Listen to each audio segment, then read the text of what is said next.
ومن سيئات أعمالنا من يهده الله فلا مضل له ومن يضلل فلا هادي له وأشهد أن لا إله إلا الله وحده لا شريك له وأشهد أن محمدا عبده ورسوله أما بعد فإن خير الحديث كتاب الله وخير الهدي هدي محمد صلى الله عليه وسلم وشر الأمور محدثاتها وكل محدثة بدعة وكل بدعة ضلالة وكل ضلالة في النار. أعوذ بالله السميع العليم من الشيطان الرجيم. بسم الله الرحمن الرحيم. يا أيها الذين آمنوا اتقوا الله حق تقاته ولا تموتن إلا وأنتم مسلمون. وقال يا أيها الناس اتقوا ربكم الذي خلقكم من نفس واحدة وخلق منها زوجها وبث منهما رجالا كثيرا ونساء واتقوا الله الذي تساءلون به والأرحام إن الله كان عليكم رقيبا. يا أيها الذين آمنوا اتقوا الله وقولوا قولا سديدا يصلح لكم أعمالكم ويغفر لكم ذنوبكم ومن يطع الله ورسوله فقد فاز فوزا عظيما. قال الله تعالى في مقام آخر إن عدة الشهور عند الله 12 شهرا في كتاب الله يوم خلق السماوات والأرض منها أربعة حرم ذلك الدين القيم فلا تظلموا فيهن أنفسكم. تمام طرح کی تعریف و توصیفات اس وحدہ لا شریک خالق کائنات اور مالک ارض و سما کے لیے ہیں جو تمام جہانوں کا پالنہار ہے، اور لاکھوں کروڑ درود و سلام ہو اللہ کے آخری نبی جناب محمد رسول اللہ صلی اللہ علیہ وسلم پر. یا ایھا الذین آمنوا صلوا علیہ وسلموا تسلیما. اللهم صل علی محمد وعلی آل محمد كما صليت على إبراهيم وعلى آل إبراهيم إنك حميد مجيد. اللهم بارك على محمد وعلى آل محمد كما باركت على إبراهيم وعلى آل إبراهيم إنك حميد مجيد. سامعین اکرام، مہینوں کی گنتی اللہ کے نزدیک کتاب اللہ میں 12 کی ہے، اسی دن سے جب سے آسمان و زمین کو اس نے پیدا کیا. ان میں سے 4 مہینے حرمت و ادب کے ہیں. یہی درست دین ہے. تم ان مہینوں میں اپنی جانوں پر ظلم نہ کرو، اس میں تمہارا نقصان ہے. سورۃ توبہ سورہ نمبر 9 آیت نمبر 36. حضرات گرامی، محرم اسلامی تقویم کا پہلا مہینہ ہے. اللہ رب العزت نے 4 مہینے حرمت والے 12 مہینوں میں سے بنائے ہیں. اللہ نے قرآن مجید کے اندر فرمایا کہ مہینوں کی گنتی 12 ہے اور 4 حرمت والے ہیں. پورے قرآن کے اندر آپ پڑھ لیجئے، کہیں پر بھی ان 4 مہینوں کا آپ کو نام اور ذکر نہیں ملے، بلکہ وہ کہاں پر ملے گی؟ اللہ کے نبی صلی اللہ علیہ وسلم کی حدیث کے اندر. اللہ کے نبی صلی اللہ علیہ وسلم نے فرمایا کہ زمانہ واپس سے اس حالت پر لوٹ آیا جس پر اللہ رب العزت نے اس کو شروع کیا تھا. صحیح مسلم کی روایت ہے. اور یہ اس وقت جب اللہ کے رسول نے فرمایا، اس وقت جو قریش تھے، مشرکین مکہ تھے، تو وہ جب ان کی کوئی جنگ و جدال ہوا کرتی تھی، خون ریزی ہوا کرتی تھی، لڑائی وغیرہ ہوا کرتی تھی، اور محرم کا مہینہ اس کے اندر آ گیا، تو انہوں نے کہا کہ اب اس کو ہم ربیع الاول منا لیتے ہیں، محرم ہم اس کے بعد منا لیں. تو مہینوں کو وہ آگے پیچھے اپنی جو ہے فیسلٹی کے حساب سے کر دیا کرتے. تو اللہ کے رسول صلی اللہ علیہ وسلم نے فرمایا کہ زمانہ واپس سے اس حالت پر لوٹ آیا جس حالت پر اللہ رب العزت نے اس کو بنایا تھا، زمین و آسمان کو پیدا کیا تھا. اس وقت اللہ رب العزت نے جس مطلب حساب سے زمانے کو شروع کیا تھا، اسی کیفیت کو واپس سے لوٹ آیا کہ اب 4 مہینے جو حرمت والے ہیں، صلوات متوالیات، وہ ایک کے بعد دیگر ہے، یعنی 3 ایک ساتھ ہے، ذوالقعدہ، ذوالحجہ اور محرم، اور چوتھا رجب. یہ 4 مہینے حرمت والے ہیں، اور 12 مہینوں کے اللہ رب العزت نے جو ہے ان کو فکس کر دیا کہ اب یہاں سے اسی کے حساب سے ترتیب چلے گی. تو یہ 4 مہینوں کی جو وجاہت ہے کہاں پر ملی؟ حدیث کے اندر ملی. پورے قرآن میں اللہ رب العزت نے کہیں اس کا ذکر نہیں کیا. تو قرآن کی جو تفسیر کی جائے گی وہ کس سے کی جائے گی؟ حدیث سے کی جائے گی. اگر کوئی سوچے کہ وہ اس کے فہم سے یا اس کی سہولیت سے یا اس کے دماغ سے یا اس کی رائے سے یا اس کے فہم سے یا اس کے آقا کے فہم سے یا پھر کسی مولانا کے فہم سے وہ اس قرآن کی تشریح کر دے، اس کی تفسیر کر دے، اس کی وضاحت کر دے، اس کو ایکسپلینیشن کر دے، تو یہ ممکن نہیں ہے. کیونکہ وَيُعَلِّمُهُمُ الْكِتَابَ وَالْحِكْمَةَ، قرآن کے معلم جناب محمد رسول اللہ صلی اللہ علیہ وسلم کو اللہ تبارک و تعالیٰ نے بنایا ہے. تو اسلامی سال میں ماہ محرم کی بڑی اہمیت ہے. وہ اس لیے کہ اس مہینے سے قمری سال کا آغاز ہوتا ہے، اسلامک سال کا آغاز ہوتا ہے۔ اور دوسری اہمیت اس لیے ہے کہ موسیٰ علیہ السلام اور ان کی قوم کو اللہ رب العزت نے فرعون سے نجات دی تھی، اور تیسرا اس لیے کہ اس مہینے کے اندر اللہ رب العزت نے عاشورے کا دن دیا، عاشورے کا روزہ ہمیں دیا۔ حضرت ابن عباس رضی اللہ تعالیٰ عنہ سے مروی ہے کہ اللہ کے نبی جناب محمد رسول اللہ صلی اللہ علیہ وسلم جب کہ مدینہ تشریف لائے تو آپ صلی اللہ علیہ وسلم نے دیکھا کہ یہودی عاشورے کے دن کا روزہ رکھتے ہیں، تو اللہ کے رسول صلی اللہ علیہ وسلم نے ان سے پوچھا کہ تم اس دن کا روزہ کیوں رکھتے ہو؟ تو انہوں نے کہا کہ فرعون سے بنی اسرائیل کو اللہ رب العزت نے آج کے دن نجات دی تھی، اس لیے ہم آج کے دن کا روزہ شکرانے کے طور پر اللہ رب العزت کے لیے تعظیمانہ طور پر رکھتے ہیں۔ تو اللہ کے رسول صلی اللہ علیہ وسلم نے یہودیوں سے کہا کہ ہم تم سے زیادہ موسیٰ کے مستحق ہیں، کہ ہم تم سے زیادہ مستحق ہیں۔ تو پھر اللہ کے رسول نے صحابہ کو حکم دیا کہ اب سے ہم بھی اس دن کا روزہ رکھیں گے۔ اور ایک حدیث میں آتا، صحیح مسلم کی روایت ہے کہ اللہ کے رسول صلی اللہ علیہ وسلم نے فرمایا کہ میں آئندہ سال اگر رہوں گا تو میں اس 10 تاریخ کے ساتھ 9 تاریخ کا بھی روزہ ملا کر رکھوں گا۔ تو 10 کے ساتھ 9 کا رکھنے کے لیے اس لیے کہا کیونکہ تم یہودیوں کی مخالفت کرو اور 10 کے ساتھ 9 تاریخ کو ملا دو۔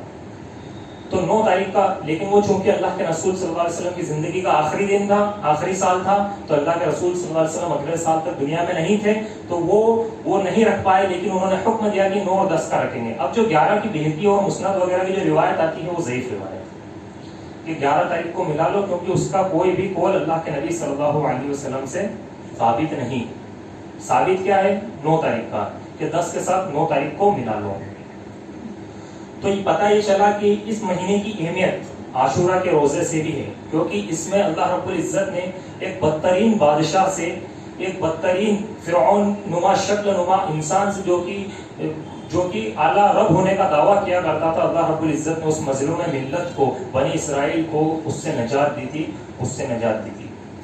اسی طرح حضرت عائشہ رضی اللہ تعالیٰ عنہ سے مروی ہے کہ زمانہ جاہلیت میں قریش روزہ رکھا کرتے تھے، مطلب زمانہ جاہلیت کے اندر بھی قریش جو ہے اسلام کے آنے سے پہلے اس 10 تاریخ کا روزہ رکھا کرتے تھے، بخاری اور مسلم کی روایت ہے۔ اسی طرح ابو قتادہ رضی اللہ تعالیٰ عنہ سے مروی ہے کہ اللہ کے نبی صلی اللہ علیہ وسلم نے فرمایا کہ میں سمجھتا ہوں کہ پچھلے 1 سال کے گناہ، جو پچھلے 1 سال کے گناہ ہے، اللہ رب العزت اس جو ہے عاشورہ کے دن کے روزے سے جو محرم الحرام کے مہینے میں رکھا جاتا ہے، اس کے سبب پچھلے 1 سال کے گناہ اللہ رب العزت معاف فرما دے گا۔ تو یہ مہینہ چونکہ کئی اہمیتوں کا حامل ہے، اللہ رب العزت کا مہینہ ہے، جیسا کہ اللہ کے رسول صلی اللہ علیہ وسلم نے فرمایا، پچھلے جمعے میں ہم نے دیکھا تھا، اللہ کے رسول نے فرمایا کہ رمضان کے بعد اگر سب سے زیادہ کسی مہینے کے روزے فضیلت کے حامل ہے تو وہ کس کے روزے ہیں؟ محرم الحرام کے مہینے کے روزے ہیں، اور یہ اللہ کا مہینہ ہے۔ اللہ رب العزت، اللہ کے رسول صلی اللہ علیہ وسلم نے فرمایا کہ شہر اللہ کی یہ مہینہ اللہ کا مہینہ ہے، تو اس کو اس لیے بھی اہمیت حامل ہے کہ یہ اللہ رب العزت کا مہینہ ہے۔ لیکن جیسا کہ آج ہم دیکھ رہے ہیں کہ ایک طویل عرصے سے اس مہینے کے اندر، اس محرم الحرام کے مہینے میں، کہ جس کا کوئی اسلام سے لینا دینا نہیں، جن باتوں کا، جن کاموں کا، جن امر کا کوئی اسلام سے لینا دینا نہیں، وہ تمام کام جو ہے اس کے اندر رائج کر دیے گئے، بدعت و خرافات کو ایجاد کر دیا گیا، اور وہ شیعوں کی طرف سے کیا گیا، رافضیوں کی طرف سے کیا گیا، خارجیوں کی طرف سے کیا گیا، اہل بیت سے بغض سے رکھنے کی وجہ سے۔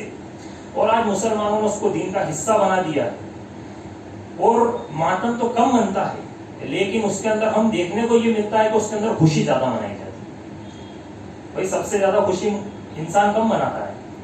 ڈھول بجاتا ہے انسان، خوشی میں بجاتا ہے، ڈھول کے اوپر آج کل ناچ بھی رہے تو خوشی سے ناچ رہا ہے۔ نئے کپڑے انسان کیوں پہنتا ہے؟ خوشی میں پہنتا ہے۔ کیا گھر میں باپ کی میت ہو جائے گی نئے کپڑے، نئے جوتے خرید کے لائے گا وجہ سے؟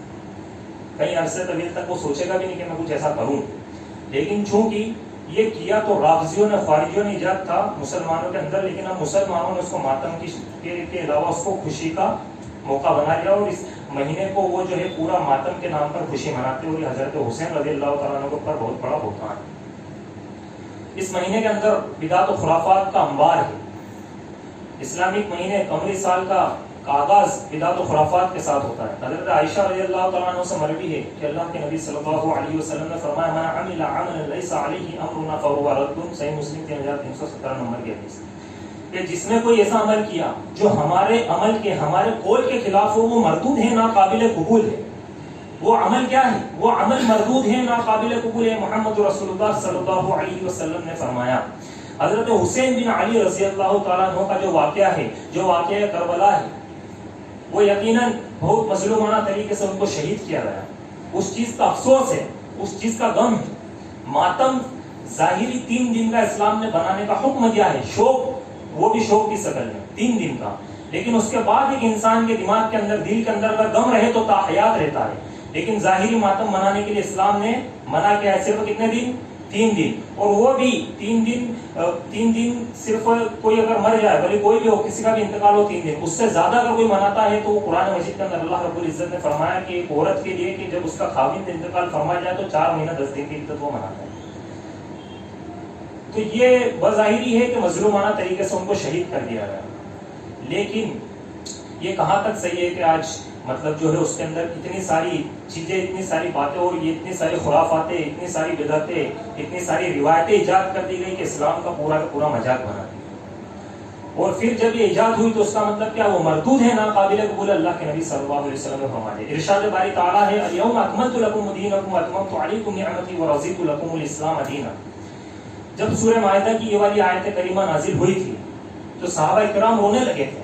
وہ اس لیے روئے تھے کیونکہ اللہ رب العزت نے آیت کریمہ کے اندر فرمایا، الیوم اکملت لکم دینکم واتممت علیکم نعمتی، کہ آج کے دن میں نے اسلام کو تمہارے پر مکمل کر دیا اور اس کو دین کی حیثیت سے قبول کر لیا، یعنی تمہارے اوپر اللہ رب العزت نے نعمتوں کو تمام کر دیا۔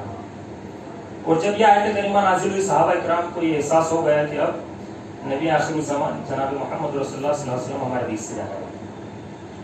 تو یہ آیت دراصل اس چیز کا اعلان ہے کہ دین مکمل ہو چکا، اور اللہ رب العزت نے دین کی تکمیل کا اعلان کر دیا کہ آج دین کو مکمل کر دیا، آج کے بعد اس کے اندر کوئی چیز ڈالے جانے کی، کوئی چیز بڑھائے جانے کی گنجائش نہیں ہے، نہ اس کے بعد کوئی وحی آنے والی ہے، نہ اس کے بعد کوئی آیت آنے والی ہے۔ قرآن کریم مکمل ہو چکا، احادیث مبارکہ مکمل ہو چکی، دین محمدی صلی اللہ علیہ وسلم مکمل ہو چکا، قیامت تک اس دین کو نافذ کیا جائے گا۔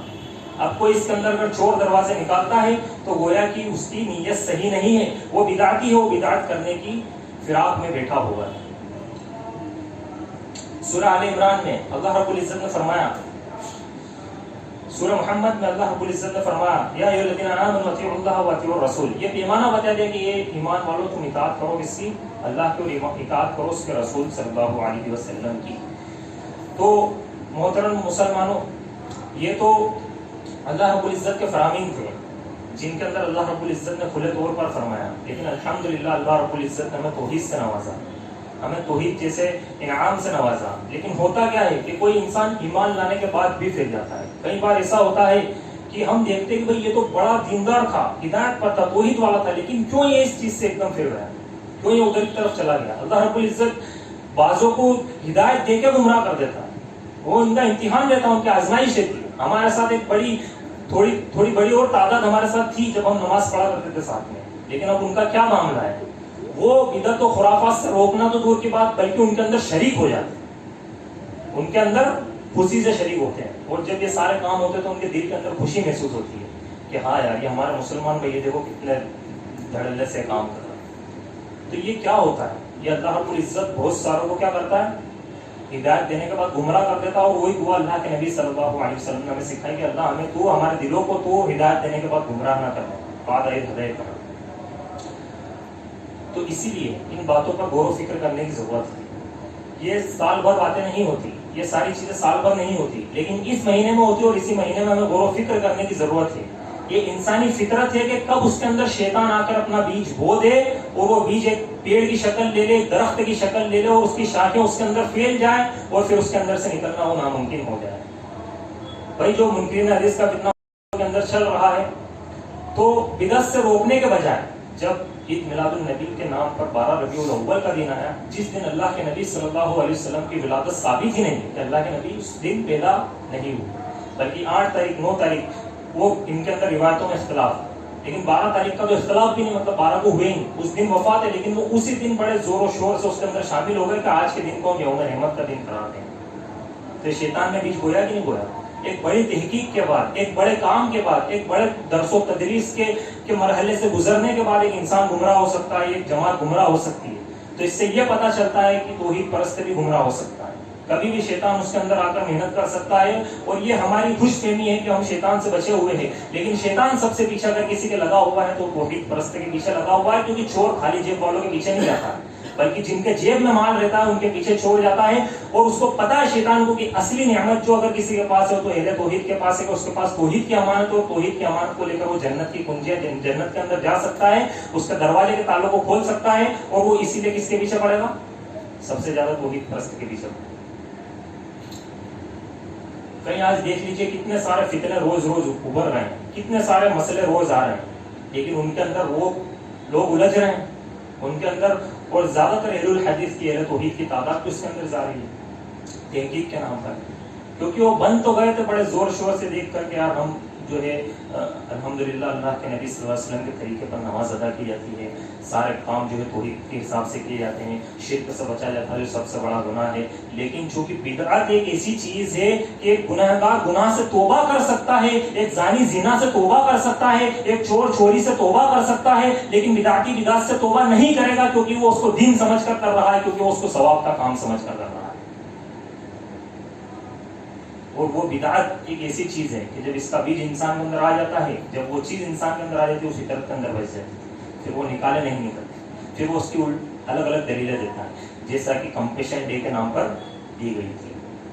اور میں اس لیے یاد دلانا چاہتا ہوں کیونکہ یہ کام ریگولر ان کا چل رہا ہے، لیکن ہمیں جو کرنے کا کام ہے وہ یہ ہے کہ ہم قرآن اور حدیث کو سمجھیں، اس کو اپنے علم کا ماخذ بنائے، نہ کہ ہم یوٹیوب کو، سوشل میڈیا کو، فیس بک کو، واٹس ایپ کو اپنے علم کا ماخذ بنائے۔ علم کا حصول اگر کہیں سے ہوگا تو قرآن اور حدیث سے ہوگا، کہ لا تو یہ بات بتاتا ہے، لا اللہ کے فرمان میں لا، اور جناب محمد رسول اللہ صلی اللہ علیہ وسلم کے فرمان میں لے کر آ۔ میں مانتا ہوں بات، اس چیز کو میں قبول کروں گا، میں ایکسیپٹ کروں گا، پہلے تو ان دو فرمان کے اندر، ایک تو اللہ کے قرآن میں اور جناب محمد رسول اللہ صلی اللہ علیہ وسلم کے فرمان کے اندر یہ والی بات آنی چاہیے، تو یہ میری زندگی میں آئے گی، نہیں تو یہ میری زندگی میں نہیں آئے گی، اس کو جوتے کی نوک پہ رکھ کے ٹھکرا دوں گا۔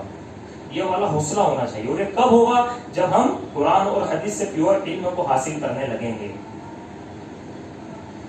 آج دیکھیے آپ کہ کس طریقے سے ماتم منایا جاتا ہے اللہ کے نبی صلی اللہ علیہ وسلم کے نواسے کے نام پر۔ تو ہم میں سے کتنے ہیں جنہیں حضرت حمزہ رضی اللہ تعالیٰ عنہ سید الشہداء، جو کہ تمام شہیدوں کے سردار ہیں، ان کی شہادت یاد ہو؟ ہم میں سے کتنے ہیں جو دوسرے خلیفہ حضرت عمر بن خطاب رضی اللہ تعالیٰ عنہ، جن کو نماز کے اندر بے رحمی سے مظلومانہ طریقے سے شہید کر دیا گیا تھا، کتنے لوگوں کو ان کی شہادت کا جام یاد ہے؟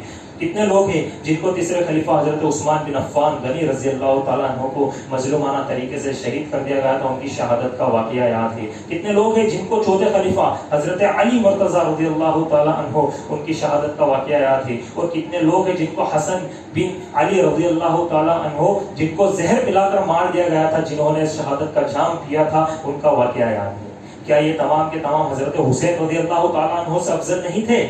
کیا ان کی شہادت نہیں تھی؟ کیا انہوں نے شہادت کا جام نہیں کیا تھا؟ کیا صحابہ کرام نے کسی کا یوم ولادت منایا؟ کیا صحابہ کرام نے کسی کا یوم وفات منایا؟ کیا صحابہ کرام نے کسی کا یوم شہادت منایا؟ کیا صحابہ کرام نے کسی کی شہادت پر ماتم منایا؟ اگر نہیں تو یقیناً نہیں، تو پھر کیوں ایسا لگتا ہے کہ گویا محرم کا مہینہ جس کی 10ویں تاریخ کو حضرت حسین بن علی رضی اللہ تعالیٰ عنہ کی شہادت کا واقعہ پیش آیا، اسی اعتبار سے فضیلت رکھتا ہے کہ اس دن جو ہے حضرت حسین رضی اللہ تعالیٰ عنہ کی شہادت ہوئی تھی، جبکہ اس دن کی فضیلت اللہ کے نبی صلی اللہ علیہ وسلم نے حضرت حسین رضی اللہ تعالیٰ عنہ کے واقعے سے 50 سال پہلے بیان کر دی، اور اس دن کی فضیلت آج سے نہیں ہے، جب سے اللہ رب العزت نے زمین و آسمان کو بنایا تھا، جب سے اس دن کی فضیلت ہے کہ رمضان کی فرضیت سے پہلے عاشورے کے دن کا روزہ فرض تھا،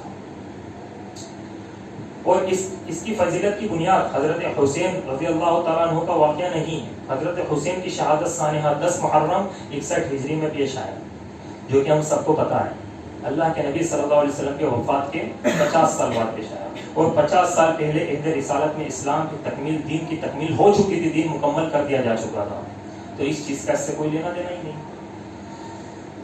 تو کوئی بھی واقعہ بھلے کتنی ہی اہمیت کا حامل کیوں نہ ہو، کتنی بھی اہمیت کا حامل کیوں نہ ہو، اگر عہد رسالت میں اس کے اوپر مطلب جو ہے کسی طریقے سے کچھ منانے کا کچھ نہیں ملتا، تو وہ چیز اسلام کے اندر اس کو عبادت کا یا ماتم کا نام نہیں دیا جاتا۔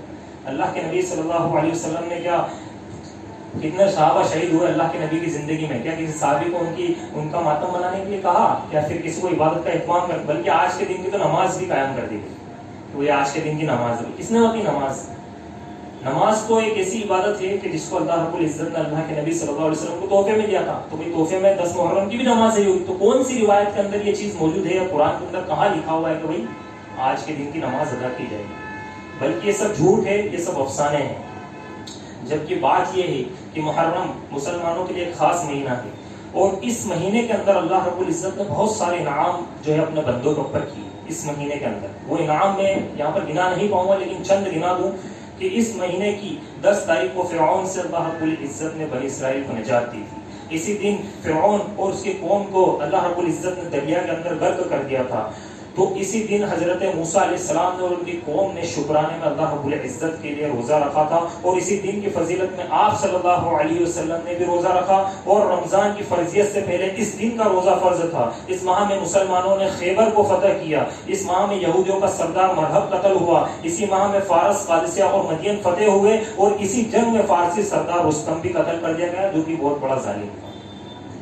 گزرتے وقت کے ساتھ شاید ہم سب یہ بھول گئے اور جانے انجانے میں وہ سب کچھ کرنے لگے جو دین کا حصہ نہیں تھا, جس کا اللہ کے نبی صلی اللہ علیہ وسلم نے حکم نہیں دیا تھا. کیا یہ نبی کے نواسے کے نام پر ہم نے اسلام کا مذاق نہیں بنا دیا کہ ہر قوم کے اندر, ہر مذہب کے اندر ان کی تاریخ شروع ہوتی ہے, ان کا سال شروع ہوتا ہے خوشی کے ساتھ, اور محرم الحرام جو کہ ہمارا مہینہ ہے, مسلمانوں کا مہینہ ہے, جو کہ قمری سال کا پہلا مہینہ ہے, اس کو شروع کرتے ہیں ماتم کے ساتھ. اس کو ماتم کا سال بنا دیا, اس کو ماتم کا مہینہ بنا دیا. اور پھر ماتم بھی کس کے اوپر؟ نعوذ باللہ, ایک شہید کی شہادت کے اوپر ماتم, شہید کی شہادت کے اوپر ماتم. جبکہ شہید کا تو ماتم دور کی بات ہے, کسی عام انسان کا ماتم بھی جائز نہیں. اور اللہ کے رسول صلی اللہ علیہ وسلم نے فرما دیا کہ ڈھول بجانا اور زمانہ جاہلیت کی جیسی پکارا لگانا وہ ہم میں سے نہیں ہے, وہ مسلمان نہیں ہے. یہ سب چیزیں حرام کر دی. زمانہ جاہلیت کی جیسی پکارا لگانا یہ کیا ہے؟ پہلے جب قریش جو تھے, مکہ کے مشرکین تھے, زمانہ جاہلیت کے اندر تھے, تو پکار لگایا کرتے تھے, اللہ کو برا بھلا کہا کرتے تھے. جب ان کا کوئی گزر جایا کرتا تھا تو اللہ کو لعن طعن کرتے تھے, نعوذ باللہ, اللہ کے اوپر انگلی اٹھا دیا کرتے تھے. تو آج یہ سب کیا ہے, کیا چل رہا ہے؟ یہ سب اللہ کی قسم یہ سب جو ہے اسلام کا مذاق بنا دیا گیا ہے. اور آج ماتم مناتے اللہ کے رسول صلی اللہ علیہ وسلم نے فرمایا لا يحل لامرأة تؤمن بالله واليوم الآخر أن تحد على ميت فوق 3 إلا على زوج فإنها تحد عليه 4 أشهر وعشرا. کہ کوئی بھی عورت جو اللہ اور آخرت پر ایمان رکھتی ہو, اس کے لیے جائز نہیں ہے کہ وہ شوہر کے علاوہ کسی کا شوق 3 دن سے زیادہ منائے, اور شوہر کا شوق 4 مہینے 10 دن کرے. تو یہ ایک آیت ان تمام کے جتنے بھی افسانے خیالات ہیں ان کو ہوائے منصورہ بنا کر اڑا دیتی ہے کہ دیکھو یہاں پر ماتم کے لیے صرف 4 مہینے 10 دن ایک عورت کو اجازت دی ہے, تو یہ 1400 سال سے کس کا ماتم تم منا رہے ہو. اور اگر صرف ماتم ہی مننا شروع ہو جائے تو اتنے شہید ہمیں اسلام نے دیے ہیں, اتنے شہید ہمیں اسلام نے دیے ہیں کہ پورا سال ماتم میں گزر جائے گا اگر کسی شہید کی شہادت پر ماتم منایا جائے. کوئی ایک دن ایسا نہیں بچے گا کہ جس کے اندر ماتم نہ منایا جائے. اور سید الشہداء حضرت حمزہ رضی اللہ تعالیٰ عنہ, حضرت حسین بن علی رضی اللہ تعالیٰ عنہ, یہ جنت کے نوجوانوں کے سردار ہیں. کس کے سردار ہیں؟ جنت کے نوجوانوں کے. اور سید الشہداء حضرت حمزہ رضی اللہ تعالیٰ عنہ, یہ تمام جنتی شہیدوں کے سردار ہیں. تمام. تو مقام مرتبہ کس کا بڑا ہوا بھائی؟ یہ میں نہیں دے رہا ہوں, اللہ رب العزت نے کس کا مقام بڑھا دیا؟ حضرت حمزہ رضی اللہ تعالیٰ عنہ. تو شہادت پہ کس کی؟ جبکہ کہ حضرت حمزہ رضی اللہ تعالیٰ عنہ کی شہادت ایسے ہی عام طریقے سے ہوگی تھی, بلکہ بڑی مسلمانہ طریقے سے ان کو شہید کیا گیا. اور ان کے شہادت کے بعد ان کے جسم تھر کے ساتھ جو چھیڑ چھاڑ کی گئی, جو ان کے جسم تھر کا مذاق بنایا گیا, جو پرجے میں کاٹ دیا گیا, جو ہندا نے ان کے جسم تھر کو نوچ دیا, تو اس کا کیا؟ وہ شہادت ہمیں نہیں نظر آ رہی. تو اگر سب سے پہلے اگر کسی کی شہادت منائی کے پر ماتم منایا جاتا تو کس کے منایا جاتا؟ حضرت حمزہ رضی اللہ تعالیٰ عنہ کی منایا. لیکن چونکہ یہ چیز اسلام کے اندر کہیں سے کہیں تک اس کا تصور نہیں ہے, تو پھر یہ چیز اسلام کے اندر آئی کہاں سے؟ جب یہ چیز اسلام میں تھی ہی نہیں، نہ کسی صحابی نے کسی صحابی کا ماتم منایا، نہ اللہ کے نبی صلی اللہ علیہ وسلم نے اس چیز کا حکم دیا، نہ کسی کی شہادت پر کسی نے اس طریقے سے ڈھول نکالے، جلوس نکالے، تاجیے نکالے، تو پھر یہ چیز آئی کہاں سے؟ تو محرم کی شروعات البدایہ والنہایہ میں حافظ ابن کثیر رحمۃ اللہ علیہ فرماتے ہیں کہ 352 ہجری کے حالات تحریر کرتے ہوئے لکھتے ہیں کہ معاذ الدولہ بن بویا اللہ اس کا برا کرے، اس نے سب سے پہلے تعزیے بنانے کا حکم دیا۔ کتنی ہجری میں؟ 352 ہجری میں، یعنی نواسہ رسول حضرت حسین بن علی رضی اللہ تعالیٰ عنہ کی وفات کے تقریباً 250 سال بعد اس نے اس چیز کا حکم دیا۔ تو اس 250 سال کے بیچ میں جو لوگ موجود تھے تو گویا کہ وہ تمام نے دین کو نہیں سمجھا، ان تمام نے اسلام کو نہیں سمجھا، ان تمام نے حسین رضی اللہ تعالیٰ عنہ نواسہ رسول کے مقام و مرتبے کو نہیں سمجھا، اور سمجھا تو اس نے سمجھا جو کہ ایک شیعہ تھا، رافضی تھا، اس نے اس چیز کو سمجھا۔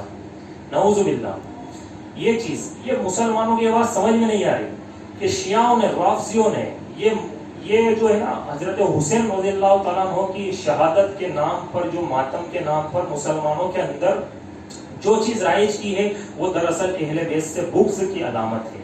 اہل بیت سے بغض کرنا انہوں نے اس کے اندر جو ہے مسلمانوں کے اندر رائج کیا۔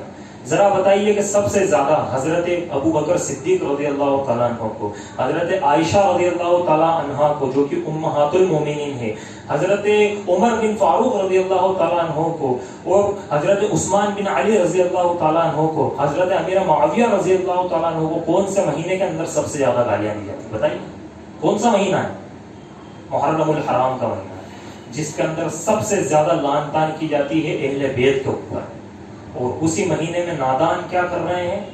ماتم کے نام پر خوشیاں منا رہے ہیں، اس چیز کو بھول گئے۔ حضرت ثناء اللہ امرتسری رحمۃ اللہ علیہ ایک بڑے زبردست معلم اور عالم دین گزرے ہیں۔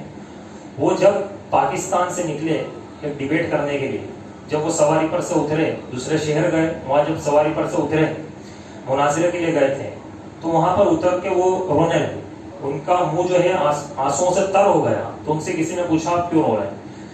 تو انہوں نے کہا کہ میں آج یہاں پر مناظرہ کرنے اس لیے آیا ہوں کہ اس کا عنوان بھی یہ ہے کہ حضرت عمر مسلمان ہے کہ نہیں ہے، حضرت ابو بکر مسلمان ہے کہ، مطلب یہ ثابت کرنا پڑ رہا ہے کہ عمر مسلمان ہے کہ نہیں ہے، ابو بکر مسلمان ہے کہ نہیں ہے، یہ ثابت کرنے کے لیے مناظرہ کرنے کے لیے مجھے یہاں آنا۔ تو پھر ابو بکر مسلمان نہیں ہے، عمر مسلمان نہیں ہے، عائشہ مسلمان نہیں ہے، اگر معاویہ مسلمان، پھر مسلمان کون ہو سکتا ہے؟ اللہ کی قسم اگر وہ مسلمان، اس کائنات کے اندر کوئی مسلمان نہیں ہو سکتا۔ اور سب سے زیادہ اہل بیت کا مذاق اس مہینے کے اندر بنایا گیا، اور اسی مہینے کو بیوقوف لوگ بھول کر اور اسی مہینے کے اندر ماتم کے نام پر خوشیاں منا رہے ہیں۔ نعوذ باللہ، یہ سب سے بڑی ضلالت ہے اس قوم کی، یہ سب سے بڑی ذلت ہے اس قوم کی کہ اس قوم نے اس مہینے کو، کہ جس مہینے کے اندر اس کو ہجرت کی یاد دلائی گئی، جس مہینے کے اندر اس کو فرعون جیسے بدترین بادشاہ سے جو ہے بنی اسرائیلیوں کو نجات دی گئی، اور اللہ رب العزت نے یہ اعلان کر دیا کہ دیکھو یہ رب نہیں، رب میں ہوں، کہ اپنے رب ربوبیت کا اعلان کرا کہ اس مہینے کے اندر، جس مہینے کو اللہ کے رسول صلی اللہ علیہ وسلم نے اللہ کا مہینہ قرار دیا، اور اس مہینے کو جس میں صحابہ کرام نے آپس میں بیٹھ کر یہ ڈیسائیڈ کیا کہ اسی مہینے سے ہجری کیلنڈر کی شروعات کی جائے گی، اسلامی مہینے کی شروعات کی جائے گی، تاکہ آنے والے مسلمان اس چیز کو یاد رکھیں کہ اللہ کے نبی صلی اللہ علیہ وسلم اور صحابہ کرام نے کس طریقے کی قربانیاں ہمارے لیے دی تھی دین کو ہم تک پہنچانے کے لیے۔ اگر کسی کا ہاتھ ہے دین کو ہم تک پہنچانے کے لیے تو وہ اہل بیت کا ہاتھ ہے، صحابہ کرام رضوان اللہ علیہم اجمعین کا ہاتھ ہے۔ ایک مولانا تھے جو کہ پاکستان کے کچھ چند دنوں پہلے وہ مسلمان ہونے کے بعد اپنی مسجد کے اندر بیان کر رہا ہے، خطبہ دے رہا ہے، اور اس کے اندر کیا بول رہا ہے کہ ابو بکر کافر ہے، نعوذ باللہ۔ آئی گئی نا زبان پر بات، یعنی شیعوں کا جو پورا ٹارگیٹ تھا شروع سے، جو ان کا مشن تھا، وہ پوسیبل ہونے لگا ہے۔ یعنی اب مسلمانوں کے اندر ایک بڑے 250-300 سال کے عرصے کے بعد یہاں پر وہ چیز آنے لگی ہے کہ وہ حضرت ابو بکر صدیق رضی اللہ، حضرت عائشہ رضی اللہ تعالیٰ عنہ اور حضرت عمر رضی اللہ تعالیٰ عنہ وغیرہ کو گالیاں دینا لگے، ان کے اوپر لعنت کرنے لگے، ان کو کافر کہنے لگے۔ تو یہ دراصل مشن تھا ان کا، اور انہوں نے اس کے اندر رائج کیا، اور آج مسلمان اس کے اندر اس کو بڑے زور و شور سے منا رہے ہیں۔ اور اس وقت جب موضوع دولہ بن گویا نے اس کی شروعات کی تھی تو اہل سنت کے بس میں نہیں تھا کہ وہ اسے روکے، اس کی وجہ یہ شیعہ حضرات کی اکثریت تھی جو کہ اس علاقے میں ان کو روک نہیں سکے۔ البدایہ والنہایہ تو معلوم ہوا کہ تاجیہ سازی کا رواج جو ہے وہ 352 ہجری میں شروع ہوا. کتنی ہجری میں؟ 352 ہجری میں. اور اس کو شروع ہوئے کو تقریباً 1188 سال ہو چکے. کتنے سال؟ 1188 سال اس کو شروع ہوئے کو ہو چکے. اور حضرت حسین رضی اللہ تعالیٰ عنہ کی شہادت کے 291 سال بعد اس کو شروع کیا ہے. یعنی نہ تو اس کا حضرت حسین رضی اللہ تعالیٰ عنہ کی وفات سے کوئی لینا دینا نہیں ہے. یہ جو ماتم کا جو معاملہ دیتے نا سارا یہاں میں، یہ حسین رضی اللہ تعالیٰ عنہ کی وفات سے کوئی لینا دینا نہیں، بلکہ اس کو بہانہ بنایا گیا ہے اہل بیت کی بغض اور ان کے حسد کو لوگوں کے اندر عام کرنے کے لیے، لوگوں کے اندر پھیلانے کے لیے. اور وہ ان کا مشن سکسیس ہو گیا. لیکن اللہ رب العزت ان سب کا برا کرے، وہ تمام اپنی اپنی قبروں کا جواب دیں گے. لیکن وہ کتنے ہی مسلمانوں کو دوزخی بنا چکے. اس عرصے کے بیچ میں کتنے مسلمان دنیا سے جا چکے، کروڑوں اربوں مسلمان اس دنیا سے جا چکے. وہ تمام اس نقشے قدم پر چل رہے تھے، تو ان کا کیا بنے گا؟ اس لیے ہمیں یہ سوچنا چاہیے کہ اللہ رب العزت نے جو ہمیں نعمت دی ہے، ہمیں نعمت توفیق دی ہے. یعنی دنیا میں اگر تمہیں بڑی سے بڑی نعمت اللہ رب العزت دے دے، مالدار بنا دے، اربوں خربوں روپے دے دے، لیکن اگر آپ کے پاس نعمت توفیق نہیں ہے، نعمت ہدایت نہیں ہے، چند روز کی زندگی جی کر مر جائیں گے، اس کے بعد کچھ ہاتھ آنا نہیں. لیکن اگر اللہ رب العزت نے نعمت توفیق دے دی، نعمت ہدایت دے دی، یعنی ہدایت کا راستہ آپ کو دے دیا، اس سے بڑی اور خوشخبری اور اس سے بڑا انعام، اس سے بڑی دولت دنیا کی کوئی نہیں ہو سکتی. یہ سب سے بڑی دولت ہے. تو کتنے ہی لوگ جو ہے ماتم مناتے مناتے چلے گئے، ان کے تمام خیالات ہوائے منصورہ ہو گئے کہ وہ کس راستے پر چلے. یعنی ان کو پتہ ہی نہیں کہ وہ کر کیا رہے تھے، وہ کس لیے دنیا میں آئے تھے، کیا کرتے ہوئے وہ دنیا سے چلے گئے. اللہ رب العزت جتنے بھی مسلمان آج ہیں جو یہ تمام ماتم کے معاملات میں الجھے ہوئے ہیں، ان خیالی افسانات کے اندر الجھے ہوئے ہیں، جس کو دین سمجھ کر کرتے ہیں، اللہ رب العزت ان تمام کو ہدایت دے. تو بھارت کے اندر یہ چیز کب آئی؟ تو مشہور شیعہ لیکھک ایک رائٹر ہے شیعہ کے، شاکر حسین نقوی کی کتاب مجاہد اعظم، اتری بھارت میں لکھنؤ سے آصف الدولہ کے دور سے تاجیہ داری اس بھارت کے اندر آئی. کہاں سے آئی؟ اتری بھارت میں لکھنؤ سے آصف الدولہ کے دور سے یہ شروع ہوئے. سن 1188 ہجری، سن 1188 ہجری کے بعد جس طرح تاجیہ سازی بھارت کے اندر منائی گئی، پوری دنیا کے اندر اس کی مثال دیکھنے کو نہیں ملی. 1188 ہجری کے بعد تو تقریباً 250 سال کے آس پاس ہندوستان کے اندر اس کو آئے ہوئے ہو چکے. اور پھر وہاں سے یہ دھیرے دھیرے اس نے جو ہے طول پکڑا، اور جس طریقے سے اس نے اسپیڈ پکڑی، اور جس طریقے سے مسلمانوں نے اس کو عقیدت کی نگاہوں سے دیکھا اور اس کو اپنی زندگیوں کے اندر نافذ کر لیا، اور حسین بن علی رضی اللہ تعالیٰ عنہ کو نعوذ باللہ جو مقام دے دیا کہ اب مسلمان کے منہ سے یا اللہ کم نکلتا ہے یا حسین اور یا علی زیادہ نکلتا ہے. نکلتا ہے کہ نہیں نکلتا؟ تو یہ اللہ کو بلا دیا. یہ شیعوں کی چال نہیں تو کس کی چال ہے کہ جس نے مسلمانوں کے دماغ و دل سے اللہ رب العزت کو بلا دیا، اور مالک کل خالق کائنات کا مرتبہ کس کو دے دیا؟ نعوذ باللہ حضرت حسین بن علی رضی اللہ تعالیٰ عنہ. ابن ماجہ کی روایت ہے، اب اللہ ان يقبل عمل صاحب بدعۃ حتى يدع بدعته. رسول اللہ صلی اللہ علیہ وسلم نے فرمایا اللہ کسی بدعتی کا عمل قبول نہیں فرماتا جب تک وہ اپنی بدعت کو ترک نہ کر دے. یعنی جب تک ایک انسان بدعت کرے گا اللہ رب العزت اس کے عمل کو قبول نہیں فرمائے. یعنی اگر کوئی انسان نے دین کے اندر کوئی چیز ایجاد کر دی، یہ تو بہت بڑی بدعت ہے. یہ ایسی بدعت ہے کہ جس میں لاکھوں اربوں لوگ تو چلے گئے، لاکھوں اربوں لوگ تو چلے گئے، لیکن اور ایک بڑی صدیاں آنے والی ہے جو اس کے چپیٹ میں آنے والی، اس کے چنگل میں آنے والی، اور اس کی وجہ سے ہلاکت میں پڑنے والی. یہ ایک بڑی بدعت ہے. لیکن اگر کسی نے چھوٹی سی بدعت بھی ایجاد کر دی، چھوٹی سی بدعت کہ اس نے مطلب یہ کہہ دیا کہ اللہ کے نبی صلی اللہ علیہ وسلم کھانے کے بعد یہ والی دعا نہیں بلکہ یہ والی دعا پڑھا کرتے تھے، اس نے اپنی طرف سے اس کے اندر ملا دی اور اس دعا کو اس نے رائج کر دیا. اب اس کو جو عذاب ملے گا کہ جب تک وہ بدعت چلتی رہے گی، جب تک وہ اس کا عذاب ملتا رہے گا آخرت تک اس کی. اور بدعت کی اس کی جب تک وہ بدعت چلتی رہے گی، زندہ رہے گا، جب تک اس کی عبادت قبول نہیں ہوگی، اس کی عبادت کو قبول نہیں کیا جائے گا. تو ذرا سوچئے کہ حضرت حسین رضی اللہ تعالیٰ عنہ کی یادگار کے طور پر جو تاجیہ بنایا جاتا ہے اور جو کچھ اس کے ساتھ کیا جاتا ہے، چڑھاوے چڑھانا، منت ماننا، مرثیے کی مجالس، ماتمی جلوس، شربت کی سبیلیں لگانا، کھچڑا بنانا اور اثار ثواب کی کیا جاتا ہے، ان میں سے ایک بات بھی اللہ کے قرآن میں اور اللہ کے نبی صلی اللہ علیہ وسلم کے فرمان میں اگر ملتی ہے تو ہم اس کو ماننے کے لیے تیار ہیں. لیکن یہ ایک بات بھی نہیں ملے گی بلکہ اس کے خلاف ساری باتیں آپ کو مل جائیں گی. تو کیا اللہ تعالیٰ کا لایا ہوا دین ہماری نجات کے لیے کافی نہیں ہے؟ جبکہ اللہ تعالیٰ فرماتا ہے سورہ مریم میں سورہ نمبر 19 آیت نمبر 64 میں وما کان ربک نسیا کہ اللہ تعالیٰ بھولنے والا نہیں ہے. سورہ طہ سورہ نمبر 20 آیت نمبر 52 میں کہ لا یزل ربی ولا ینسا کہ میرا رب نہ بھولتا ہے اور نہ چھپتا ہے. سورہ آل عمران سورہ نمبر 3 آیت نمبر 161 میں نبی کریم صلی اللہ علیہ وسلم نے بھی پیغمبری کا پورا حق ادا کر دیا ہے, کچھ نہیں چھپایا, یعنی تمام چیزیں پہنچا دی. تو یہ چیزیں نبی کریم صلی اللہ علیہ وسلم نے نہیں بتائی. تو گویا کہ اللہ رب العزت کے قرآن کے اوپر انگلیاں اڑ گئی کہ اللہ کے رسول صلی اللہ علیہ وسلم نے نبوت کا حق ادا کر دیا. اللہ رب العزت کوئی چیز نہیں بھولتا ہے, اس نے تمام چیزیں بتا دی. تو اگر ان سے پوچھا جاتا ہے تو یہ کہتے ہیں کہ یہ تو ہم اسی طریقے سے فارمیلٹی کے طور پر کرتے ہیں بس. لیکن دل کے اندر کیا ہے؟ بڑا جنون ہے, ایک بڑا شوق ہے, ایک بڑی طلب ہے یہ سب کرنے کی. جب تک یہ نہیں کریں گے, جب تک دل کو سکون نہیں ملے گا. تو یاد رکھیے اللہ رب العزت نے قرآن مجید کے اندر فرمایا کہ جو جس چیز کی طرف جاتا ہے ہم اسے اسی کی طرف پھیر دیتے ہیں. وَنُصْلِهِ جَهَنَّمَ وَسَاءَتْ مَصِيرًا کہ ہم اس کو جہنم کی طرف لے کر جائیں گے اور بڑا برا ٹھکانہ ہے, وہ بڑا برا ٹھکانہ ہے. یعنی جو جس طرف جاتا ہے اللہ رب العزت اس کو اس طرف پھیر دیتا ہے. تو امام ابن تیمیہ رحمۃ اللہ علیہ فرماتے ہیں کہ حضرت حسین کی شہادت پر شیطان نے 2 بدعتیں ایجاد کی.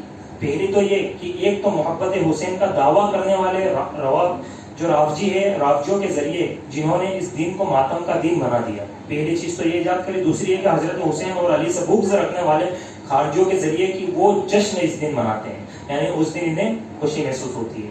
تو یہ 2 چیزیں شیطان نے اس کے اندر ایجاد کر دی.